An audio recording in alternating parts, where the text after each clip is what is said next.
Welcome to another edition of the Invisible Wheelchair Podcast. I'm Donald Grodoff, family coach with FamilyOCD.com and FocusedHealthyFamily.com. In the Invisible Wheelchair Podcast series, I delve into the hidden characteristics of OCD, anxiety, and anxiety disorders. The things that most people don't see, that are behind closed doors and shut within the mind about anxiety. My goal with these podcasts is to bring about awareness of obsessive compulsive disorder, or OCD.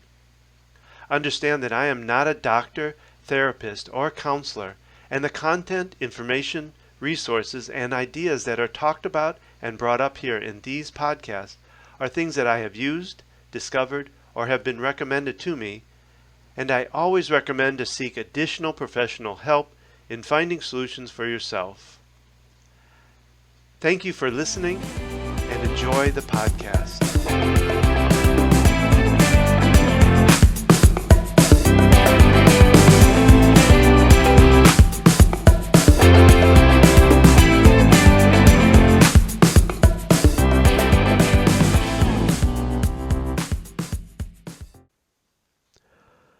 This podcast was recorded June 29th, 2018. This is podcast number 21. OCD, it's got to be perfect. And I really want to talk about perfection or perfectionism because it plays a huge role in what people with OCD go through. You know, because they're shooting for getting something done to ease the thoughts that are going on. They're doing the compulsions in order to get the rampaging thoughts to stop. And the problem with it is that they've got to be done a certain way. And from what I've seen from my daughter and the clients I've worked with is that there really are no rules to how they're supposed to do things necessarily. They kind of think there are, and they kind of following some things, but those rules change by the second, change by the minute. And so I want to first, in my thought, I think perfection or perfectionism really doesn't exist unless you look at perfect or perfection as being the best that you are, just as you are, flaws and all. You know, I look at perfection is subjective.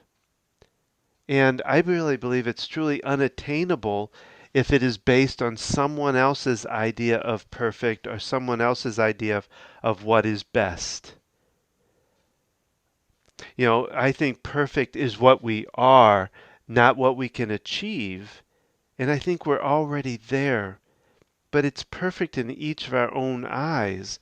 You know, what's perfect for one is not perfect for another. And because of that, I believe that perfectionism, or the idea of perfection, can be an anxiety driver because we're basing it on someone else's idea and not our own. If we could only see ourselves as to who we truly are and what our true purpose is in our life, I think we could see that we are perfect fit just the way we are.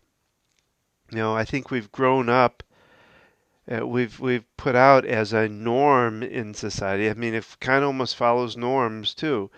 But as a norm, what perfection is, or what being perfect means, is this naive idea that we should all have beautiful faces, beautiful hair, all pretty much the same, which would really make us more of like robots than human beings that interact and differentiate between each other, and we don't really want that. So I really think that, you know, being perfect or having perfection really doesn't exist. I think it would exist if you could see it as being perfect even with the flaws and all. Then maybe there is a perfect. I'm perfect just the way I am. Each of us is perfect in our defects and faults and everything.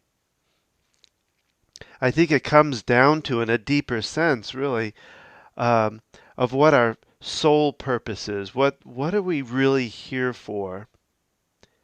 And if we're following that path, if we're following our heart and our soul's desire, now I'm going a little off the deep end maybe here for some, but if we follow our soul's desire, then that to me is what perfect would be about. And it and I think it's all sometimes set up in how we perceive things or how we see things, and I think that's our problem. I think a better word instead of perfect is ideal. Because as I think about ideal, and I'll read you one of the definitions I got off of the internet. It said satisfying one's conception of what is perfect or most suitable. And I think that ideal just to me sounds a little bit more like like the best. You know, you do your best and accept that it's not may have some little faults and little things to it, but you did your best at it and you put it out there and be satisfied with it. What happens in perfection, especially in OCD, is that we don't have a definition of it in our mind, or if it's defined by somebody else's idea of perfect, we're going to have a hard time matching that because we don't really fully understand what another person's idea of perfect is, but yet we set our standards at trying to go after what the norm of society says perfect is. What the models on TV say, what the models in magazines or billboards or whatever say about the perfect body, the perfect, face, the perfect beauty or whatever, is what we then lock into as perfect. And so we look at somebody possibly with a handicap, or and we're talking about OCD, somebody that has anxiety and say they have imperfections. And I think that really doesn't suit them well. But what we do look at, we kind of look at as a society as there's two types of perfection. And I've just recently heard people that talked about adaptive perfectionism or healthy perfectionism, which I think is kind of a, what would you call it, an oxymoron in a way, healthy perfectionism, because I don't think it's necessarily healthy, but what it, if you were to, the way I think they look at adaptive or healthy perfectionism is that they're looking at the positive things it could do. I'll read you one of the things I found came off of OCD Talk, and the person there, she's actually been on my podcast, Jan. She says this about a healthy perfectionism. This type of perfectionism is characterized by high standards of yourself as well as others, persistence in the face of adversity, and consciousness. Healthy perfectionism usually goes along with goal-directed behavior and good organizational skills. So I think what they're trying to say is that because perfectionism can cause you to be an organizer, can be perfectionism can cause you to be on time for work, be very very structured and somebody that work can count on, uh, is what they're looking at here by saying healthy perfectionism. And I think there could be some truth to that. They probably are well organized. They probably can be prompt and can be a good employee, do good work. Um, and so what I did is I kind of gave my definition of what possibly could be healthy perfectionism. And what I say is being able to see, feel, and know that something or someone is perfect when they are at their best with flaws and all. Added to this definition is that there is no extreme anxiety or stress over that decision. So in other words, they're able to see things as perfect, even to know that they've done their best as much as they could do. They see it. It still isn't got everything it needs, maybe, or there's a few glitches in it, but they still accept it as perfect because it's perfect, flaws and all. And so I think it's important. That's where people try to pull the positive out of perfectionism. And I think there's some truth to that. But the only thing I think about is, like I talked about, having someone like that cherishes perfectionism could be good for work. They can also be not good for work because they are um, they're late for work because they're checking over and over and over with OCD, like the door handle being locked or the oven being off, stuff like that. So I don't think it really is that good. I think in the long run, it's not good um, to have that. I don't truly believe there's a perfect situation. I think perfect is a misnomer. It's not existent. Um, I think the idea of ideal, this is an ideal, say for instance in a business, you look at somebody and say, this is an ideal worker. She does her best. She makes mistakes or messes up, but she learns from them, you know, and she's on time, whatever. So um, I think that it's really something that's not there. Now, when they talk about unhealthy perfectionism um, or maladaptive, this again is from Janet Singer, who wrote a book, and like I said, I've had her interview on here.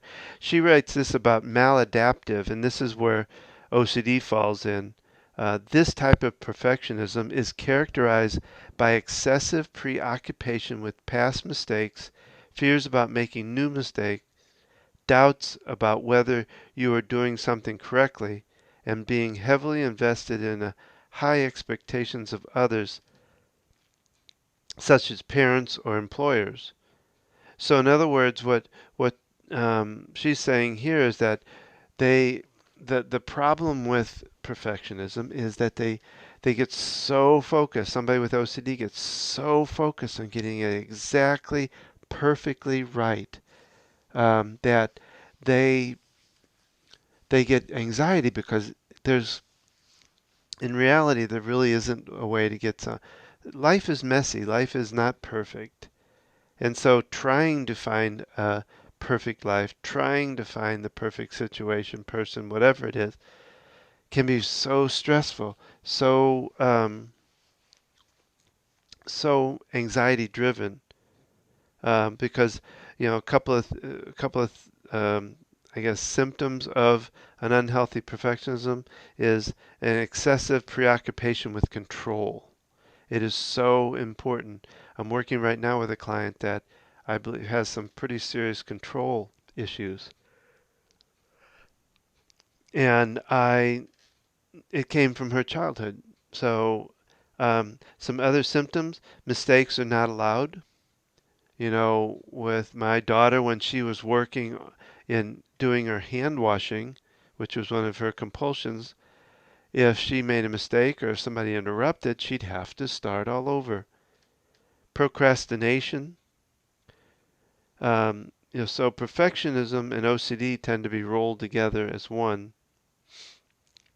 You know, the big part of it is the anxiety and the time it takes that starts taking away your life.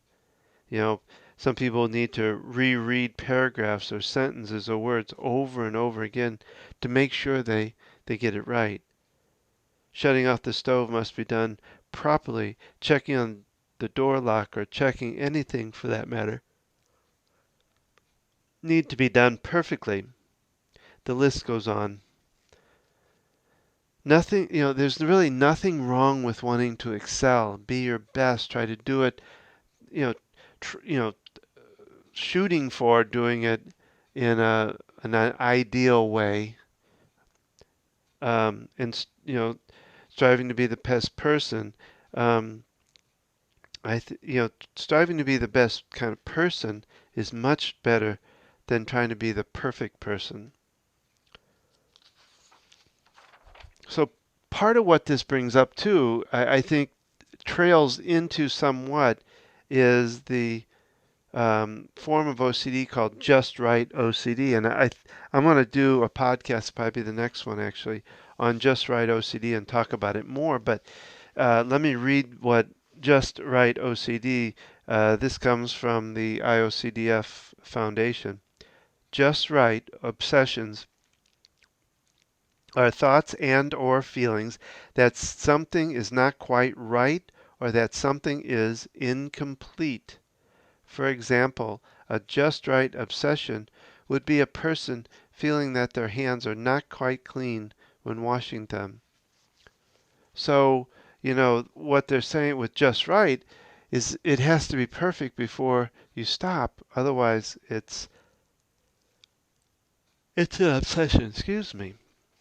Um, and it's anxiety driver, and we want to change that. That's the purpose behind it, is to change it and get rid of the anxiety. So I think, like I say, just right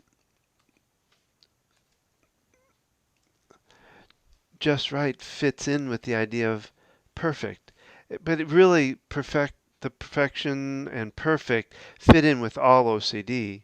Um, and there's such a variety of OCD that they fit into. But it's one of those things that I usually tell people it's not worth fighting for perfection because it's so hard to judge it, know what the rules are of it, how to define the perfect. And so I always tell them that we need to switch that idea of having to be perfect with something like having to be the best or ideal in what you do. And those seem much more attainable. Being the best is just being who you are, really. So that is the idea here. And like I say, I truly feel that perfectionism is a myth. That it's better to not strive for perfect, but strive for an ideal, and allow yourself to make mistakes, because that's what we learn from. If we lived in a perfect world, we wouldn't make mistakes, which gives us the opportunity for contrast. And we've talked about contrast before in these podcasts, that um, we have to be able to kind of let go, and know that we have to make mistakes. We have to have the bad to understand the good, the left to understand the right. And so, perfectionism would mess that up and actually cause more of a problem than anything. So keep in mind that contrast is important, and that through perfectionism, we're able to see contrast in our life. And we want to make sure to follow our heart with this. So I hope that helps in defining that for you, and that if you have issues with that, you can do tapping. There's a tapping recording after this. So anyway, enjoy, keep tapping, and we'll talk to you soon.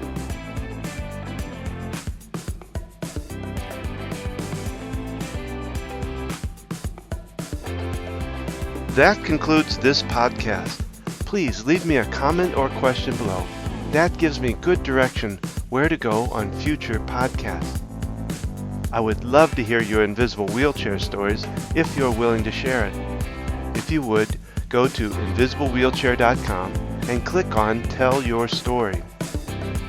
I want to remind you that OCD, obsessive compulsive disorder, is treatable, and I can help you get past OCD.